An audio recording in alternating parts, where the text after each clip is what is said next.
Hello friends, this is Simran Nagra. Welcome to text book super coaching. आज बात करने वाले इंपॉर्टेंट स्ट्रेटजीज की।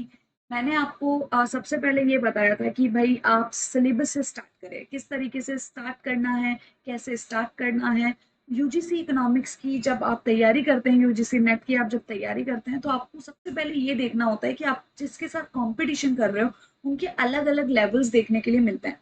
उनमें से फर्स्ट लेवल ये होता है कि मास्टर्स क्या आप परस्यू कर रहे हो, आपको खुद को चेक करना है। दूसरा कि क्या आपने मास्टर्स के बाद वो एग्जाम दिया है या फिर आप पीएचडी स्कॉलर हो। उसके अकॉर्डिंग आपको एक रोड मैप तैयार करना पड़ता है कि भाई मुझे अपने सब्जेक्ट के बारे में कितना पता है। अब सब्जेक्ट के बारे में जानने के लिए दो तरीके हैं, या तो आप सिलेबस को देख लो। सिलेबस को देखने का मतलब क्या है कि आपको ये देखना है कि भाई ये जो सिलेबस है, इनमें से आपको टिक करनी है चीजें, जो जो चीजें आपको आती है। दूसरा है पीवाईपी, जो प्रीवियस ईयर पेपर आपको देखने के लिए मिलता है। ये कुछ जो लेआउट बनाते हो आप, जो प्लानिंग करते हो, वो कुछ इस तरीके से करनी है जो पुश करे आपके अपने आप को।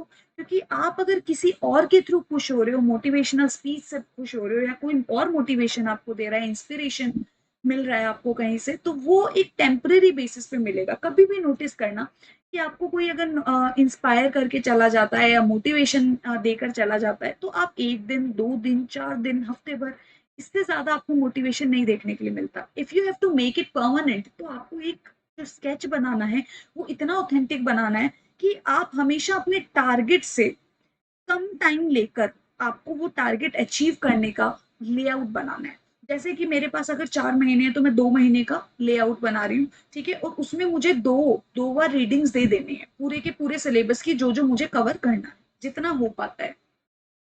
फिर मुझे क्विक रिवीजन के बारे में थर्ड रीडिंग में मुझे क्या मिलनी चाहिए, टिप्स मिलनी चाहिए स्मॉल नोट्स के फॉर्मेट में। यहाँ पे मैं क्या कर सकती हूँ, स्मॉल नोट्स के फॉर्मेट में, या फिर आप क्या कर सकते हो, थर्ड टाइम आपको क्वेश्चंस बनाने हैं किससे रिलेटेड, जो भी आप टॉपिक स्टार्ट कर रहे हो उससे रिलेटेड आपने क्वेश्चंस बनाए।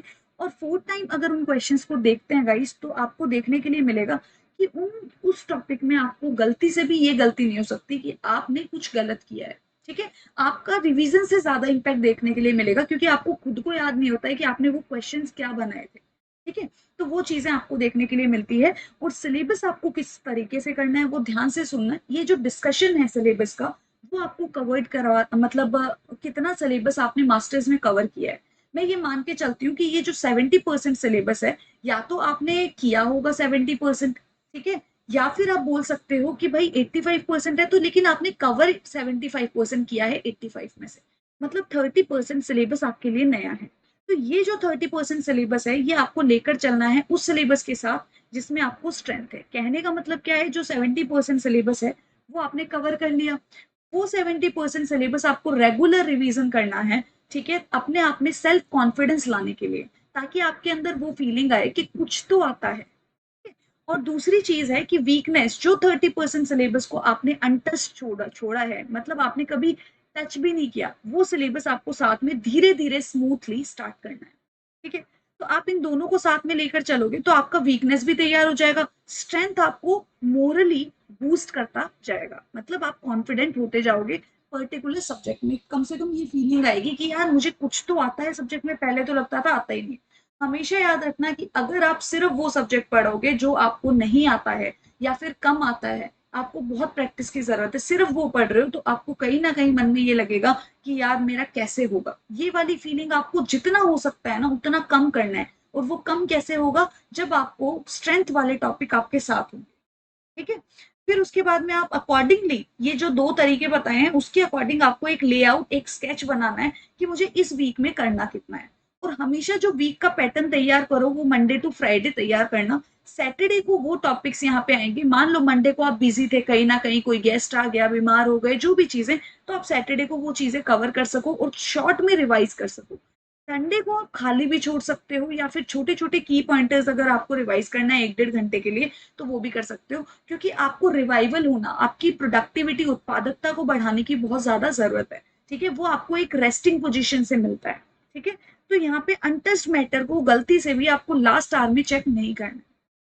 क्योंकि इस पे मुझे याद आया कि भाई अगर आप जो कर चुके हो, मान लो मैंने आज, अगर मैं ये वीडियो आपको देखने के लिए मिलेगा जुलाई में बना रही हूँ, तो जुलाई से पहले मैंने जो किया है उसके बारे में रिग्रेट तो मैं कर नहीं सकती कि मैंने मैंने नहीं पढ़ा, ठीक है, क्योंकि वो गया सो गया। लेकिन आपको क्या सोचना है, what I can do further, आगे मैं क्या कर सकती हूँ। तो tomorrow is in my hand कि भाई वो आपको विन करना है या लूज करना है।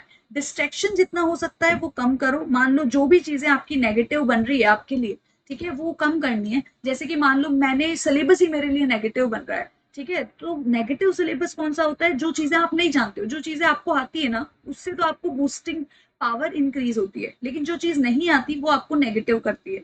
ठीक है, तो पॉजिटिव अफर्मेशन साथ में लेकर चलोगे तो ये नेगेटिव्स को क्या कर पाओगे, आप मिनिमाइज कर पाओगे। रेगुलर बेसिस पे टॉपिक को रिवाइज करना है आपको। वीकली बेसिस पे आपको मॉक टेस्ट लेना है, या फिर आप पीवाईक्यू भी सॉल्व कर सकते हो और लास्ट में रिवीजन कर सकते हो कि भाई मैंने ये जो चीजें की है वो मैंने किस तरीके से रिवाइज की है। मतलब पेपर के थ्रू, मान लो एक पेपर सॉल्व कर दिया, दो पेपर, तो दो पेपर साथ में लेकर बैठ जाओगे और उन पेपर के आगे लिख सकते हो कि भाई मेरे यहाँ पे दिक्कत थी इंडियन इकोनॉमी की, और मान लो मैंने गलती से कोई आंसर गलत कर दिया। ठीक है, वो क्यों होता है, क्योंकि आपने मतलब कंसिस्टेंटली चीजों को फॉलो अप नहीं किया है। ठीक है, एक तो कंसिस्टेंसी बहुत ज्यादा जरूरी होती है। ठीक है, आपको खुद से फॉलो अप लेना जरूरी है कंसिस्टेंटली। डेफिनेटली आपको रिजल्ट देखने के लिए मिलेगा। तो आपको पेपर में लिखना है इंडियन में यहाँ पे ये गलती हो गई, मैंने ये सोच के ये आंसर गलत कर दिया, ये आप लिखोगे ताकि वो सोचने के कारण आपका नेक्स्ट टाइम ये गलती ना हो। अगर आप लिख दोगे तो ठीक है, नहीं लिखोगे तो गलत बात है। अब देखो यहाँ पे जो लेआउट आप बनाओगे, आज से ही आप ये शुरू कर सकते हो कि मेरा आज मंडे है, नेक्स्ट ट्यूसडे, वेंसडे, आप लिखोगे कि मेरी प्लानिंग के अकॉर्डिंग 70% हुआ, मेरे प्लानिंग के अकॉर्डिंग 25% हुआ, मेरे प्लानिंग के अकॉर्डिंग कुछ नहीं हुआ। ये लिखना और टिक करना अगर आपने शुरू कर दिया और 5 दिन के बाद देख रहे हो कि यार मेरा तो इम्प्रूव ही नहीं हो रहा, तो आपको खुद से शर्म आएगी और आप पढ़ना शुरू कर दोगे। ठीक है, और आपको अपना टारगेट बार बार याद आता रहेगा। तो यहाँ पे आपको करंट ट्रेंड्स की बात करना, ये मैंने आपको बता दिया कि आप 365 डेज भी पढ़ लोगे तो वो कम है। तो जितना हो सकता है आप स्कीम्स कवर करो। इकोनॉमिक सर्वे की बात करते हैं, बजट में कौन कौन सी स्कीम्स लाइमलाइट में है।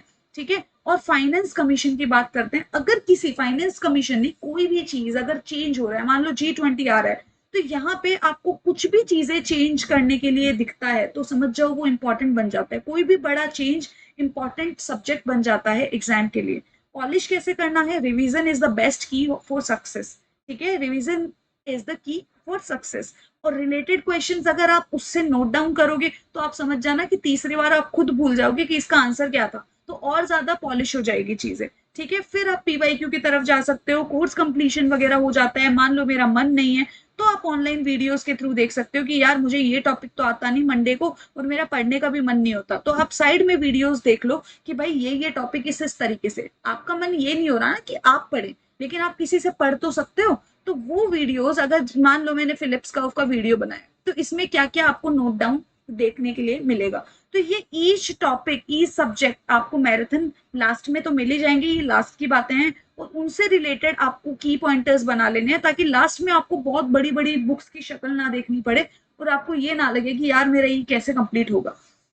ठीक है गाइस, तो यहाँ पे लास्ट में मैं अंतिम में ये बताना चाहूंगी कि भाई 70% भी आपका एंड में आते हुए एग्जाम का सिलेबस हो गया, तो आप प्लीज इसको पॉलिश करने की कोशिश करें। कहीं ऐसा नहीं हो कि 30% की वजह से ये आपका 70% भी खराब हो जाए।